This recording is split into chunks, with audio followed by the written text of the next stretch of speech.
प्रोनेसिस investor academy के इस brand new video में आप सभी का बहुत बहुत स्वागत है। कल के वीडियो में हम लोग डिस्कस कर ही रहे थे ना कि बहुत सारे रीजंस हो सकते हैं जिसके कारण स्टॉक मार्केट गिर सकता है नियर फ्यूचर में। लेकिन सबसे बड़ा कारण और नंबर वन रीज़न मैंने आप लोगों को यही बताया था ना कि कुछ भी हमें फ्यूचर के बारे में पता नहीं, अचानक कुछ ऐसा हो जाएगा जिसके बारे में किसी को कोई जानकारी नहीं है। और स्टॉक मार्केट के लिए सबसे बड़ा रिस्क वही होता है, अननोन रिस्क है, किसी को कुछ पता नहीं। कल आप लोग को पता ही होगा ना, कल टेररिस्ट अटैक हुआ है। वर्ल्ड वाइड अगर आप स्टॉक मार्केट्स को देखेंगे, ज़्यादातर स्टॉक मार्केट्स बहुत अच्छा परफॉर्मेंस, ठीक है। तो आज इंडियन स्टॉक मार्केट्स का भी परफॉर्मेंस बहुत अच्छा होना चाहिए था। इनफैक्ट सुबह अगर आप देखते हैं ना स्टॉक मार्केट का परफॉर्मेंस, तो बहुत ज़्यादा स्टार्ट जो हुआ था बहुत अच्छा हुआ। उसके बाद लगभग सभी कुछ गिर गया थोड़ी देर के बाद, और उसके बाद फिर थोड़ा रिकवरी देखने को मिला ऑफ कोर्स।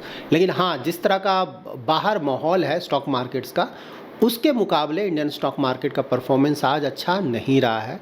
और उसमें एक बहुत बड़ा रीज़न ऑफ कोर्स जो टेररिस्ट अटैक है ना, तो इस वीडियो में जानने की कोशिश करेंगे कि आने वाले फ्यूचर में क्या इससे स्टॉक मार्केट पे कोई असर पड़ सकता है। उसके बाद ये जो बाहर स्टॉक मार्केट्स इतना अच्छा कर रहे हैं, उसका रीज़न क्या है। और साथ ही जानने की कोशिश करेंगे कि इंडियन स्टॉक मार्केट भी पहले के मुकाबले तो ऊपर गया है, तो इस तरह के मार्केट कंडीशन में हमारा इन्वेस्टमेंट स्ट्रैटेजी क्या होना चाहिए। वीडियो इन्फॉर्मेटिव है, पूरा देखें, अच्छी तरह से समझें। अगर पसंद आए तो लाइक और शेयर करें। पहली बार हमारे यूट्यूब चैनल पे आए हैं तो चैनल को ज़रूर सब्सक्राइब करें। देखिए, आइडली जो भी टेररिस्ट अटैक हुआ है ना, उसका असर अगर आप देखें तो स्टॉक मार्केट पे नहीं पड़ना चाहिए, ठीक है। कुछ पर्टिकुलर स्टॉक्स पे पड़ सकता है, जैसे जम्मू एंड कश्मीर बैंक, वहीं का बैंक है, टूरिस्ट कम जाएंगे वहाँ पे, तो ऑफकोर्स थोड़ा बिजनेस उसका तो फ़र्क पड़ेगा, तो उसका स्टॉक आज बुरी तरह से गिरा भी है, ठीक है। उसके अलावा कुछ होटल्स का अगर आप स्टॉक्स देखेंगे, या फिर जो एरोप्लेन की कंपनीज़ हैं ना, उनका भी थोड़ा, एयरलाइन कंपनीज़, उनका भी थोड़ा स्टॉक्स में आप थोड़ा गिरावट देखेंगे, तो इसके कारण हुआ है। लेकिन हाँ, मोस्टली वो सेंटिमेंटल इशू है, तो ऐसा नहीं है कि ये ज़्यादा लंबे समय तक चलेगा।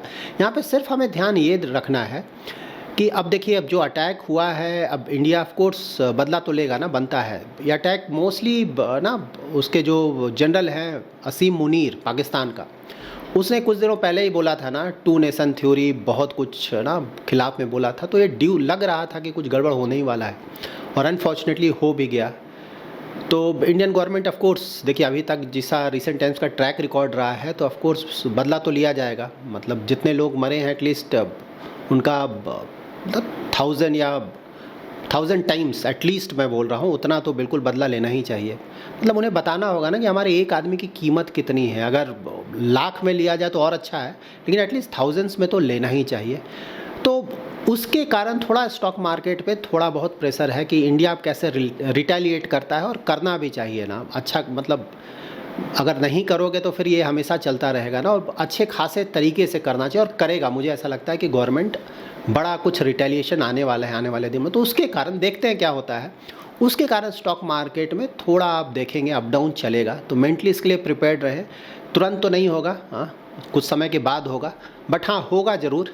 तो उसके लिए हमें मेंटली प्रिपेयर्ड होना चाहिए। इंडिया के लिए अगर आप जियो पॉलिटिक्स फ़िलहाल देखें ना, तो बहुत फेवरेबल है। मतलब ये सही समय है हमारे लिए कि जो मैं बोलता हूँ इंटरेस्ट के साथ वापस जैसे स्टॉक मार्केट में होता है वही करना। मतलब पाकिस्तान का तो ड्यू है, मतलब, और अगर मौका मिले तो साथ में हमें बांग्लादेश को भी अभी कवर कर लेना चाहिए। बहुत सही समय है। देखिए, यूएस में अभी फेवरेबल गवर्नमेंट है, ठीक है। डोनाल्ड ट्रंप मोस्टली हमें सपोर्ट करेंगे, और खुलकर करेंगे। मोस्टली मैं बोल रहा हूँ कि एग्जैक्टली क्या होगा हमें नहीं पता, ठीक है। उसी तरह से रसिया ऑफकोर्स हमारे लिए ना नहीं बोलेगा। चाइना में फ़िलहाल इंडिया से दोस्ती करना चाह रहा है बिकॉज ऑफ यूएस। तो ऐसा नहीं लगता है कि चाइना कोई बड़ा ट्रबल क्रिएट करेगा, एटलीस्ट शॉर्ट टर्म में। फ्रांस हमारे साथ हमेशा है, इजराइल हमारे साथ। तो अभी बहुत सही समय है कि अगर इंडिया को कुछ करना है तो जल्दी से जल्दी जो भी मैटर है उसे अच्छी तरह से सेटल कर लेना चाहिए। यहाँ पे आप यूएस मार्केट्स का परफॉर्मेंस चेक कर सकते हैं ना। डाउ जोन्स, एस&पी, नैस्डैक, रसल 2 के सभी जगह ऑलमोस्ट 3% के आसपास, ह्यूज रिटर्न्स। उसके बाद एशियन मार्केट्स का परफॉर्मेंस अगर आप देखेंगे तो वहाँ भी परफॉर्मेंस बहुत अच्छा है। ऑस्ट्रेलिया का मार्केट, जापान का मार्केट, हांगकांग का मार्केट, चाइना का मार्केट का परफॉर्मेंस कोई खास आज नहीं रहा है, लेकिन बाकी मार्केट्स बहुत अच्छा परफॉर्मेंस है। यूरोपियन मार्केट्स भी देखिए ना, मतलब जर्मनी का मार्केट, यूके का मार्केट, फ्रांस का मार्केट, इटली का मार्केट, सभी जगह वेरी वेरी हाई रिटर्न्स। तो इतना ज़्यादा जो रिटर्न आ रहा है उसका रीज़न क्या है, अचानक क्या होगा? क्योंकि यूएस मार्केट तो गिरा था, तो फिर अचानक क्या हो गया? तो देखिए वही स्टेटमेंट आ रहा है ना, मतलब ये तो हम रेगुलर बेसिस पर डिस्कस करते हैं कि ट्रंप क्या बोल रहे हैं, उसका नी जर्क रिएक्शन स्टॉक मार्केट पे होगा। यूएस मार्केट क्यों गिरा था? बोल रहे थे कि जो फेडरल रिजर्व के चेयरमैन हैं जेरोम पावेल, उसके खिलाफ कार्रवाई करेंगे, हटा देंगे, ये सब कुछ बोल रहे थे। उसका नेगेटिव असर पड़ा था उनके बॉन्ड यील्ड पे भी, स्टॉक मार्केट पे। अब वो बोल रहे हैं कि नहीं, मैं ऐसा कुछ नहीं करने जा रहा हूँ, ठीक है। तो ये बहुत बड़ा पॉजिटिव आया मार्केट के लिए। उसके बाद उन्होंने बोला है कि चाइना के साथ ना डील, जो ट्रेड डील है उसे नेगोशिएट करेंगे, अच्छी तरह से करेंगे, तो इससे भी मार्केट ने पॉजिटिवली लिया है। उसके बाद उनके जो ट्रेजरी सेक्रेटरी हैं इंडिया में, जिसे हम फाइनेंस मिनिस्टर बोलते हैं, स्कॉट बेसेंट, उन्होंने बोला है कि जो चाइना के साथ करंट जो ये ट्रेड टेंशन्स चल रहे हैं, ये ज़्यादा समय चलने वाला नहीं है, क्योंकि इसके कारण सभी को प्रॉब्लम होगा। तो वो बोल रहे हैं कि जल्दी ही इसे हम डिस्कलेट करेंगे, तो इससे भी मार्केट ने बहुत पॉजिटिवली लिया है। तो मोस्टली यही एक बड़ा रीज़न है जिसके कारण स्टॉक मार्केट्स का वर्ल्ड वाइड परफॉर्मेंस बहुत अच्छा था, और इंडियन मार्केट्स भी आज अच्छा परफॉर्मेंस इसका भी ड्यू था, बट अनफॉर्चुनेटली जो इवेंट हुआ है उसके कारण उस तरह का तेज़ी देखने को नहीं मिला है। यहाँ पे इंडियन स्टॉक मार्केट्स का परफॉर्मेंस चेक कर सकते हैं, तो लार्ज कैप और मिड कैप तो थोड़ा ऊपर है आज, लेकिन स्मॉल कैप और माइक्रो कैप मोस्टली फ्लैट है, वहाँ पे कोई खास परफॉर्मेंस देखने को नहीं मिला। और सेक्टर वाइज अगर परफॉर्मेंस देखें तो बैंक थोड़ा डाउन है, मतलब काफ़ी अच्छा खासा रिटर्न आ चुका था, तो थोड़ा बहुत डाउन होना तो बनता था बैंक्स में। आईटी का परफॉर्मेंस बहुत ज़्यादा अच्छा है आज, मतलब उधर जो गिरा था उसको काफ़ी हद तक रिकवर कर लिया आईटी एक दिन में ही ऑलमोस्ट। और reason of course US markets ना, आपको पता है आईटी कई बार मैंने एक्सप्लेन किया है ना कि काफ़ी हद तक कोरिलेटेड है यूएस मार्केट से, यूएस इकोनॉमी से, क्योंकि हमारा ज़्यादातर तो एक्सपोर्ट होता है और ज़्यादातर बिजनेस वहीं से आता है। तो अगर यूएस मार्केट अच्छा करेगा और यूएस की कंपनीज अच्छा करेंगी, यूएस इकोनॉमी अच्छा करेगा, तो उसका पॉजिटिव असर इंडिया की आईटी कंपनीज पर पड़ेगा। इसीलिए आईटी का परफॉर्मेंस अच्छा है। ऑटो भी आज अच्छा कर रहा है, फार्मा का ही परफॉर्मेंस ठीक है, और नीचे भी कुछ और सेक्टर्स देखेंगे तो वहाँ भी आपको परफॉर्मेंस अच्छा देखने को मिलेगा। लेकिन हाँ, कुछ सेक्टर्स आज निगेटिव भी है, लाइक कंज्यूमर ड्यूरेबल्स आप देखेंगे तो वहाँ पर निगेटिविटी है थोड़ा। उसके बाद कमोडिटीज़ मोस्टली फ्लैट है, ऑयल एंड गैस भी मोस्टली फ्लैट है। तो ओवरऑल देखेंगे तो ज़्यादातर सेक्टर्स और थीम्स आज ऊपर ही हैं, मतलब ज़्यादा निगेटिविटी मार्केट में नहीं है। कुछ और डिटेल्स चेक कर लेते हैं। 10 ईयर यूएस का बॉन्ड्स देखेंगे तो कल तो 4.41% के आसपास था, आज देखिए थोड़ा गिरा है 4.35%। अगेन ट्रंप का जो स्टेटमेंट आया है उसके कारण थोड़ा यहाँ पर रिलीफ आया है।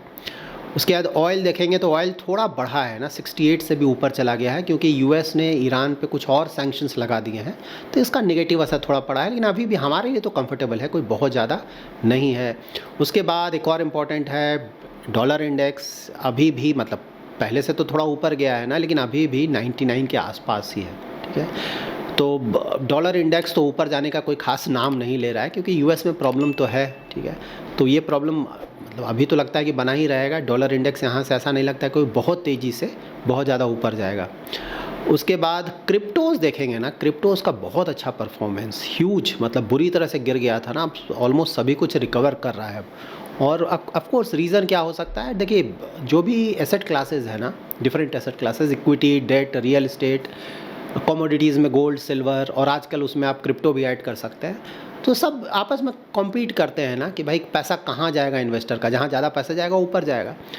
और ऑफ कोर्स करेंसी भी आप ऐड कर सकते हैं। तो डॉलर का परफॉर्मेंस इधर देख रहे हैं आप, गिर रहा है, ठीक है। तो उसका एक पॉजिटिव असर दूसरे एसेट क्लासेस पे पड़ता है ना। डॉलर गिर रहा है तो ऑफ कोर्स मतलब जो क्रिप्टो करेंसीज है उसके लिए थोड़ा एक्स्ट्रा पैसा इधर आ सकता है। साथ ही मतलब यूएस स्टॉक मार्केट्स का ही परफॉर्मेंस आया तो उसका भी पॉजिटिव असर यहाँ पे पड़ा है। तो ये सब कुछ रीजंस हैं जिसके कारण अच्छा आया है। उसके बाद गोल्ड देख लेते हैं, तो गोल्ड तो गिरा है फाइनली, हाँ, क्योंकि वो अगेन ट्रंप ने जो स्टेटमेंट दिया, या फिर स्कॉट बेसेंट ने जो स्टेटमेंट दिया कि चाइना के साथ थोड़ा मैटर अब सेटल करेंगे, तो उसका ऑफ कोर्स गोल्ड तो तभी ऊपर जाएगा ना जब वर्ल्ड में रिस्क बढ़ता है। जब वर्ल्ड में रिस्क थोड़ा कम होने लगेगा ना तो गोल्ड गिरेगा। इसीलिए तो मैं बार बार आप लोगों को बोल रहा हूँ ना कि जैसे जैसे थोड़ा मामला सेटल करेगा आप देखेंगे गोल्ड यहाँ से गिरेगा, क्योंकि बहुत ज़्यादा ऊपर जा चुका है और वही देखने को भी मिल रहा है। सिल्वर भी थोड़ा डाउन है। सो नाउ जान लेते हैं कि इस तरह के मार्केट कंडीशन में, जबकि मार्केट पहले के मुकाबले थोड़ा ऊपर आ चुका है, हमारा इन्वेस्टमेंट करने का तरीका क्या होना चाहिए। आप लोग हमेशा पूछते हैं SIP, STP, लमसम, तो देखिए लमसम करने का तो मैं फिर से बोलूँगा, अगर आपने ऑलरेडी कर लिया है तो बहुत अच्छी बात है, एंजॉय करें। लेकिन अभी तो लमसम बहुत बड़ा पैसा एक साथ शायद ना डालें तो अच्छा होगा। अगेन SIP STP, अगर SIP चल रहा है बहुत अच्छा, 6 मंथ्स का STP कर दें, बहुत अच्छा, ठीक है। यहाँ पे हेडेक की कोई ज़रूरत नहीं है। खासकर लमसम तब तो बिल्कुल ना करें जब आपको मार्केट का ज़्यादा आइडिया नहीं है, नए इन्वेस्टर्स हैं, बिल्कुल भी लमसम नहीं करना चाहिए। इसको इस तरह से देखें। और जैसा कि मैं हमेशा बताता हूँ, कोशिश करें ज़्यादातर समय कि इन्वेस्टेड रहें, ठीक है।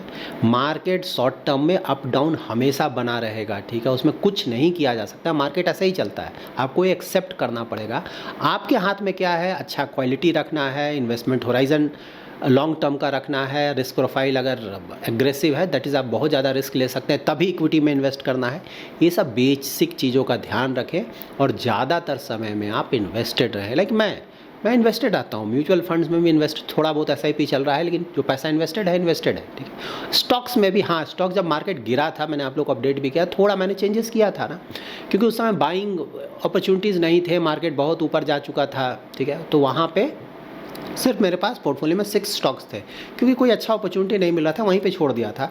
लेकिन जब मार्केट गिरा तो मैंने फिर चेंजेस किए, कुछ स्टॉक्स बेचा, कुछ स्टॉक्स में जो एक्सपोजर था उसे चेंज किया। फिलहाल अबाउट 10 स्टॉक्स के आसपास मेरे पोर्टफोलियो में है, ठीक है।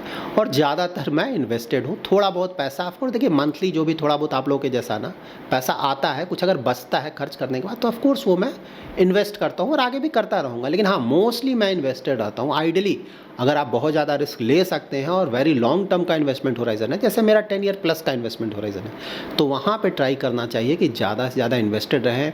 मार्केट गिर रहा है, ऊपर जा रहा है, इसका हमें ज़्यादा असर हमारे ऊपर नहीं पड़ना चाहिए। अगर आपने क्वालिटी का ध्यान रखा है, ठीक है, तो वहाँ पे आपको दिक्कत नहीं होगा। अगेन क्वालिटी का ध्यान नहीं रखा है तब तो प्रॉब्लम होगा ना, तो वो आपको ध्यान में रखना पड़ेगा।